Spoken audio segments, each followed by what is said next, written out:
दोस्तों कहते हैं कि आर्यनगर का सुरक्षा सदन महिलाओं के लिए सुरक्षित माना जाता है, लेकिन उसी जेल के अंदर महिला कैदियों के साथ जो कुछ होता है उसे कौन जानता है। उसी जेल का जेलर रात के समय महिला कैदियों के साथ वक्त बिताता, उनका शोषण करता, लेकिन कोई भी कैदी उसके खिलाफ आवाज उठाने की हिम्मत नहीं करता। एक दिन की बात है, खुद एएसपी मैडम कैदी बनकर इस जेल का निरीक्षण करने पहुंची, लेकिन जेलर ने उनके साथ भी वही गलत हरकत की। फिर जो हुआ वह सुनकर आपकी आंखें खुली रह जाएंगी। तो दोस्तों पूरी कहानी को विस्तार से समझेंगे, इसलिए वीडियो को अंत तक जरूर देखें। दोस्तों भारत के महानगर आर्यनगर एक ऐसा शहर है जो बाहर से बहुत ही सुंदर और शानदार दिखता है, लेकिन अंदर से उतना ही खतरनाक है। कहते हैं कि यह एक ऐसा शहर है जो कभी नहीं सोता। इसी आर्यनगर शहर में आकांक्षा वर्मा नाम की एसपी मैडम अपने पद पर नियुक्त थीं। बाहर से सुंदर, सुशील और सौम्य दिखने वाली आकांक्षा वर्मा अंदर से बहुत ही पत्थर दिल और खतरनाक थीं। हर एक अपराधी आकांक्षा वर्मा के नाम से कांपता था, क्योंकि उनका स्वभाव ही ऐसा था। कहते हैं कि अगर कोई अपराधी नहीं भी होता, फिर भी जब वह आकांक्षा वर्मा का नाम सुनता तो डर के मारे अपना गुनाह कबूल कर लेता। आकांक्षा वर्मा एक बहुत ही छोटे से गांव से आई थीं। आंखों में बड़े सपने लेकर निकली थीं और उन्होंने अपना सपना पूरा भी किया। दोस्तों आकांक्षा वर्मा वह महिला थीं जो हमेशा अन्याय के लिए लड़ती थीं। उन्होंने कभी किसी के साथ अन्याय नहीं किया। वह हर समय सबकी मदद करती थीं और कमजोर लोगों का साथ देती थीं। मगर किसी को यह अंदाजा नहीं था कि एक रात ऐसी भी आएगी जो आकांक्षा वर्मा की जिंदगी को पूरी तरह उजाड़ देगी।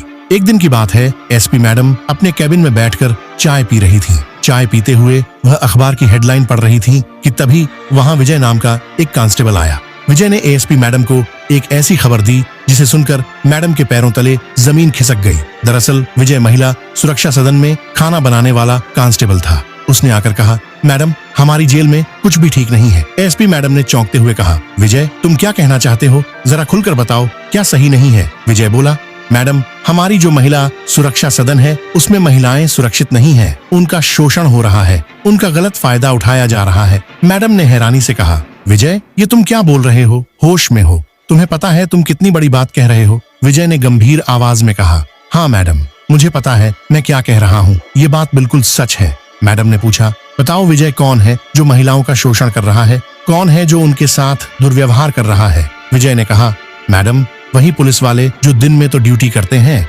जेल का ध्यान रखते हैं, लेकिन रात में उन्हीं महिला कैदियों के साथ गलत बर्ताव करते हैं। मैडम ने सख्ती से कहा, विजय तुम्हें अंदाजा है तुम कितना बड़ा आरोप लगा रहे हो, तुम्हारे पास कोई सबूत है। विजय बोला, नहीं मैडम मेरे पास कोई दस्तावेजी सबूत तो नहीं है, लेकिन मैंने यह सब अपनी आंखों से देखा है। आप मेरी बात पर यकीन कीजिए, अगर मैं उन पुलिस वालों से कुछ कहता तो शायद वह मेरे साथ भी वैसा ही बर्ताव करते। जो कुछ उन कैदियों के साथ हो रहा है उसे देखकर मेरे अंदर इतनी हिम्मत नहीं थी कि मैं उन पुलिस वालों के खिलाफ आवाज उठा सकूं। इसीलिए मैडम मैंने यह सारी बातें आकर आपको बताई। अब एसपी मैडम गुस्से से आग बबूला हो गईं, क्योंकि आकांक्षा वर्मा को बिल्कुल पसंद नहीं था कि किसी भी महिला के साथ अन्याय हो। जैसा कि मैंने आपको पहले बताया, आकांक्षा वर्मा वह महिला थी जो हमेशा न्याय के लिए लड़ने को तैयार रहती थी। अब आकांक्षा वर्मा यानी एसपी मैडम ने विजय से कहा, विजय तुम्हारा बहुत बहुत धन्यवाद जो तुमने इतनी बड़ी खबर मुझे दी, लेकिन एक बात बताओ, जब मैं पिछले सप्ताह उस जेल में गई थी तब किसी भी महिला कैदी ने मुझे यह बात क्यों नहीं बताई। विजय ने कहा, मैडम वहाँ जितने भी पुलिस वाले हैं वह सभी कैदियों को डरा धमका कर रखते हैं। कहते हैं कि अगर तुमने हमारे खिलाफ मुंह खोला तो तुम्हारी खैर नहीं, हम तुम्हारे साथ इतना बुरा करेंगे कि तुमने सोचा भी नहीं होगा। ऐसी बातें कहकर वह महिलाओं को डरा देते हैं। तभी एएसपी मैडम बोली, विजय तुम्हारा बहुत बहुत धन्यवाद कि तुमने हिम्मत दिखाई। मैं सरकार से तुम्हें जरूर कोई न कोई इनाम दिलवाऊंगी, लेकिन सबसे पहले मुझे यह बताओ कि यह सब कब और कैसे होता है। विजय ने बताया, मैडम जब सारे पुलिस वाले दिन भर की ड्यूटी करके थक जाते हैं तब रात के समय वो महिला कैबिन की तरफ जाते हैं जहाँ सभी महिला कैदी अपनी सजा काट रही होती हैं।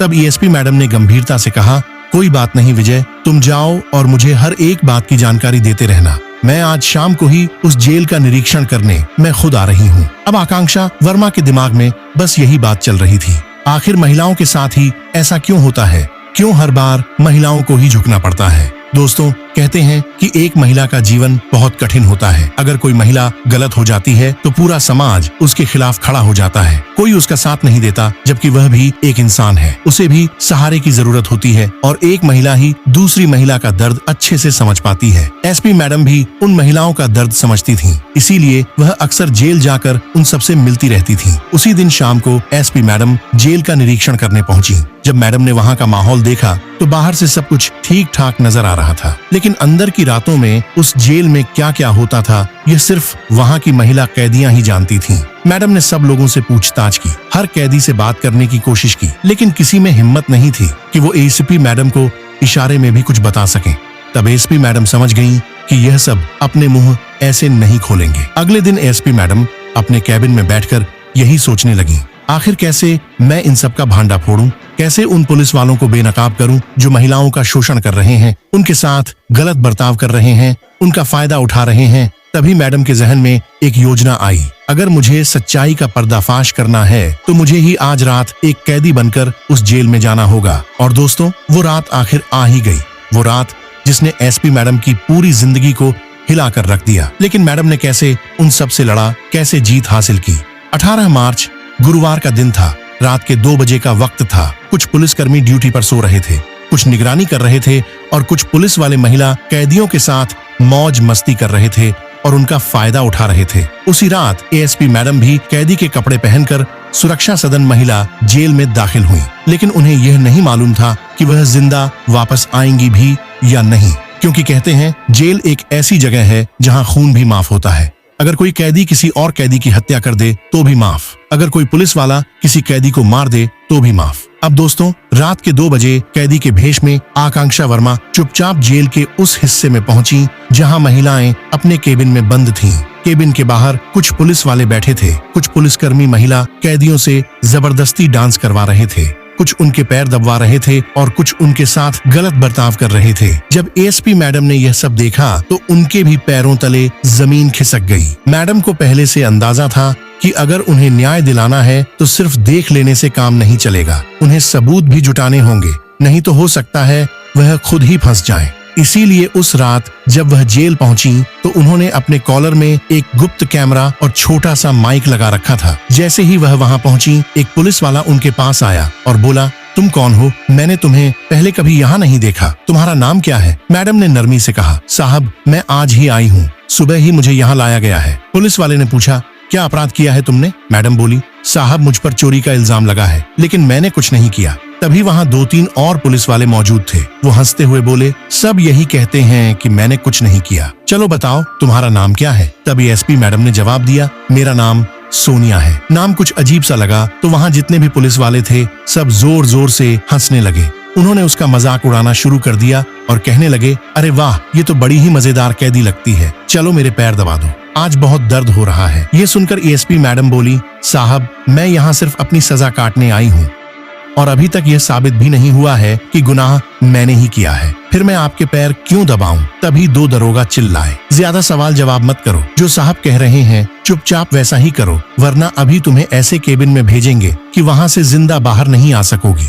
एएसपी मैडम गुस्से से लेकिन शांति से बोली, चाहे जो भी हो जाए, मैं यहाँ पुलिस वालों के पैर दबाने नहीं आई हूँ, मैं अपनी बेगुनाही की सजा काट रही हूँ, मुझे झूठे इल्जाम में फंसाया गया है, कृपया मुझे माफ कर दीजिए, लेकिन मैं आपके पैर नहीं दबाऊंगी। इतने में एक बुजुर्ग महिला कैदी वहाँ आई और धीरे से बोली, बेटा यह जो कह रहे हैं वैसा ही कर लो, अगर नहीं किया तो यह बहुत जलील करेंगे, बहुत मारेंगे। मैडम ने सवाल किया, नहीं तुम इनसे क्यों डरती हो, आवाज क्यों नहीं उठाती? महिला बोली, बेटा डर कर ही जीना पड़ता है, यहाँ इनका ही राज चलता है, जो यह कहेंगे हमें वही करना पड़ता है। मैडम फिर बोली, तो तुमने आज तक इनके खिलाफ आवाज क्यों नहीं उठाई? तभी एक दरोगा आया और एएसपी मैडम का हाथ पकड़ते हुए बोला, अरे बहुत सवाल जवाब कर रही हो ना, चलो अब तुम्हें वहाँ ले चलते हैं जहाँ से तुम कभी बाहर नहीं निकल पाओगी। अब एएसपी मैडम समझ चुकी थी कि अगर उन्हें इन सब का भांडा फोड़ना है तो उसे इस दरोगा के साथ जाना ही होगा। 2 दरोगा सौरभ और नीरज आकांक्षा वर्मा को एक सुनसान केबिन में ले गए। वहाँ आसपास कोई नहीं था, सिर्फ वो दोनों दरोगा और आकांक्षा वर्मा। एक दरोगा बोला, बताओ तुम्हारा नाम क्या है और यहाँ आकर इतने सवाल जवाब क्यों कर रही हो, बड़ी गर्मी छड़ी है क्या? तभी दूसरा दरोगा बोला, आजकल की लड़कियाँ खुद को बहुत होशियार समझती हैं, इन्हें पता नहीं है कि अगर हम पुलिस वाले एक अच्छे दोस्त बन सकते हैं तो उससे भी बुरे दुश्मन बन सकते हैं। यह बात उन दरोगाओं ने कही। तब एसपी मैडम बोली, साहब आप दोनों मुझे यहाँ क्यों लेकर आए हो? मैंने ऐसा क्या गलत कहा? दोनों दरोगा गुस्से में बोले, चुपचाप यहीं बैठी रहो, अभी आधे घंटे में हमारे साहब आएंगे, वहीं तुम्हारी सारी हेकड़ी निकालेंगे। इतने में एसपी मैडम का दिमाग तेजी से चलने लगा। उन्होंने फैसला किया कि अब इन्हें अपनी सच्चाई बतानी होगी, लेकिन इसके पीछे एक वजह थी। वो दोनों दरोगा जिनका नाम सौरभ और नीरज था, उनकी पोस्टिंग बस 1 महीने पहले ही हुई थी। वो अपनी नौकरी से बहुत मोहब्बत करते थे, लेकिन सिस्टम की सड़न और दबाव ने उन्हें ऐसा बना दिया था। उसी सिस्टम ने उन्हें मजबूर किया था। जब केबिन में सिर्फ वही 3 लोग थे, एसपी मैडम, सौरभ और नीरज। तब मैडम ने पूछा, तुम दोनों का नाम क्या है? एक बोला, मेरा नाम सौरभ है। दूसरे ने कहा, और मेरा नाम नीरज है। मैडम ने मुस्कुराकर पूछा, क्या तुम लोग जानते हो मैं कौन हूँ? दोनों बोले, नहीं, लेकिन तुम बहुत ज्यादा चटर पटर कर रही थी। अब हमारे साहब आएंगे और तुम्हें ऐसा सबक सिखाएंगे कि सारी होशियारी निकल जाएगी। तब एसपी मैडम गंभीरता से बोली, मैं आर्यनगर के एक जिले की एएसपी हूँ और मैं यह बात इसलिए बता रही हूँ क्योंकि अब तुम्हें मेरा साथ देना पड़ेगा। दोनों दरोगा पहले तो हंसने लगे, फिर बोले, अरे वाह, तू एएसपी है, भूल गई है कि किससे बात कर रही है। अगर तू झूठ बोल रही है तो तेरी नौकरी गई समझ। मैडम ने सख्ती से कहा, अगर तुमने मेरा साथ नहीं दिया तो याद रखना जिंदगी भर जेल में सड़ते रहोगे। अब दोनों दरोगा सहम गए क्योंकि एसपी मैडम का आत्मविश्वास साफ झलक रहा था। तभी मैडम ने अपनी जेब से एक सरकारी पहचान पत्र निकाला। जैसे ही उन्होंने वो कार्ड दोनों दरोगा को दिखाया, वो दोनों वहीं खड़े खड़े कांपने लगे। घबराकर मैडम के पैरों में गिर पड़े और बोले, मैडम हमें माफ कर दीजिए, हमने आपको नहीं पहचाना, हमसे बहुत बड़ी गलती हो गई। एसपी मैडम ने कहा, मैं तुम्हें एक ही शर्त पर माफ करूंगी, अगर तुम मेरी मदद करोगे। तब दोनों दरोगा बोले, हाँ मैडम, आप जो कहेंगी हम वो करेंगे, हम आपकी मदद के लिए पूरी तरह तैयार हैं। तब एसपी मैडम ने कहा, मुझे यह बताओ, हर रोज हर रात इस जेल में महिला कैदियों के साथ क्या क्या होता रहा है? अब उन दोनों दरोगाओं ने वही सारी बातें बतानी शुरू की जो विजय ने पहले एसपी मैडम को बताई थी। तब मैडम को पूरा यकीन हो गया कि हाँ, विजय ने जो कुछ कहा था वह सब बिल्कुल सच था। अब मैडम ने अपनी जेब से एक गुप्त कैमरा और माइक्रोफोन निकाला और उन दोनों दरोगाओं को थमाते हुए कहा, मेरे पास एक कैमरा और माइक तो है ही, लेकिन ये लो, तुम दोनों भी यह छुपा कर ले जाओ और वहाँ जो कुछ भी हो रहा है उसे रिकॉर्ड करो और मेरे पास लेकर आओ। अब वो दोनों दरोगा बहुत डर रहे थे, सहमे हुए थे। तभी मैडम ने नरमी से कहा, घबराओ मत, मैं तुम्हारे साथ हूँ। मैं जानती हूँ कि तुम दोनों की पोस्टिंग अभी पिछले महीने ही यहाँ हुई है। दोनों हैरानी से बोले, मैडम आपने हमें कैसे पहचाना? मैडम मुस्कुराई और बोली, तुम्हारे नाम तो मैंने देख ही लिए थे और तुम्हारे माता पिता के बारे में भी मुझे थोड़ा बहुत पता है। अब दोनों दरोगा एसपी मैडम की बात मान गए। मैडम ने उन्हें थोड़ा हौसला दिया और फिर थोड़ी देर सोचने के बाद बोली, एक काम करो, तुम लोग मुझे अपने साहब के पास खुद लेकर चलो। ये सुनते ही दोनों दरोगा बोले, नहीं मैडम, वहां जाना बहुत खतरनाक है, एक बार आप वहां गईं तो बाहर निकलना बहुत मुश्किल होगा। मैडम ने आत्मविश्वास से कहा, तुम लोग चिंता मत करो, मैं सब संभाल लूंगी, बस मुझे वहां तक ले चलो। और हाँ, वहां जाकर मुझसे डरकर बात मत करना, जैसे अभी मुझसे बात कर रहे हो वैसे ही करना, उसके सामने जरा भी शक मत होने देना और कैमरा अच्छे से छुपा लेना। और एक बात और ध्यान रखना, अगर जेलर तुम्हें वहां से जाने को कहे तो बिना कुछ बोले वहां से निकल जाना और सीधा सब पुलिस वालों के पास चले जाना जहां पे सब चल रहा है। एसपी मैडम के इतना कहने के बाद दोनों दरोगा समझ गए कि उन्हें क्या करना है। वो एसपी मैडम को लेकर सीधे जेलर दीपक मलिक के पास जाने लगे। दोनों दरोगा एसपी मैडम को जेल के उस हिस्से में ले गए जिसे आम कैदियों के लिए निषिद्ध माना जाता था। वहीं था जेलर दीपक मलिक का कमरा, एक आलीशान ऑफिस, दीवारों पर तस्वीरें, मेज पर रखी शराब की बोतलें और एक कोने में आरामदेह सोफा। जेल के अंदर एक अलग ही दुनिया। दोनों दरोगा वहां ले जाकर बोले, साहब यह नई आई है और बहुत ज्यादा बोल रही है, इससे बोला गया कि हमारा पैर दबा दो तो इसने मना कर दिया। कहने लगी कि मैं किसी की नौकर नहीं हूँ, मैं यहाँ अपनी सजा काटने आई हूँ। यह सुनकर दीपक बोला, आओ नई रानी, नाम क्या बताया था? सोनिया। अच्छा नाम है, लेकिन अब तुम्हारा नाम वही होगा जो मैं बुलाना चाहूँ। उसकी आंखों में वैशीपन था। एसपी मैडम ने नजरें नीचे कर ली, लेकिन भीतर ही भीतर उसकी नसें तन चुकी थीं। कैमरा अब भी चालू था, माइक और कैमरा सब रिकॉर्ड कर रहे थे। दीपक ने आगे बढ़कर उसकी ओढ़नी खींचनी चाहिए, लेकिन तभी मैडम एक झटके से पीछे हट गईं। डरती हुई कांपती आवाज में मैडम ने कहा। दीपक हंसा, अभी तो शुरुआत है, यहाँ डरने की नहीं, आदत डालने की जरूरत होती है। इसके बाद उसने दोनों दरोगाओं से कहा, तुम लोग जाओ, अब मैं इसे देखता हूँ। अब तुम्हारा यहाँ कोई काम नहीं। इतना सुनते ही दोनों दरोगा एएसपी मैडम के कहे अनुसार चुपचाप वहाँ से निकल गए। वो कैमरा और माइक लेकर वहाँ चले गए जहाँ सारे पुलिस वाले महिला कैदियों का शोषण कर रहे थे और सब कुछ रिकॉर्ड करने लगे। उधर जेलर दीपक, जो मैडम को एक आम कैदी समझ रहा था, कभी मीठे बोलों से, कभी जबरदस्ती से उसे अपने पास बुलाने की कोशिश कर रहा था। लेकिन एएसपी मैडम हर बार झुककर, डरकर, रोकर अपने मकसद को पास ला रही थी। दीपक बोला, आज कोई बहाना नहीं चलेगा रानी, आज तू मेरी होगी, चाहे जोर से चीखना पड़े या चुपचाप मारना पड़े। मैडम ने कांपते हुए 2 कदम पीछे हटते हुए कहा, मैं आपकी सेवा को तैयार हूँ साहब, बस थोड़ी दया दिखाइए। दीपक ने दरवाजा बंद कर दिया। अंदर अब कोई तीसरा नहीं था। कैमरा अब भी सब कुछ रिकॉर्ड कर रहा था।